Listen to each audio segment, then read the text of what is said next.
I hope this is beneficial to someone else going through the process, is what makes Legacy by Design unique? What makes my mission of value?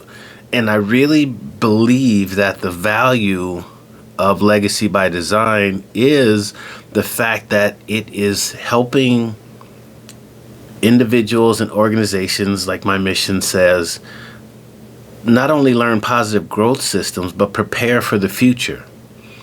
We hear in the news and we talk about it amongst each other and ourselves about being prepared, or really just the inevitable, what's coming, which is artificial intelligence is here, general intelligence is coming, there are certain jobs that will disappear, there will be a portion of the population that will be displaced.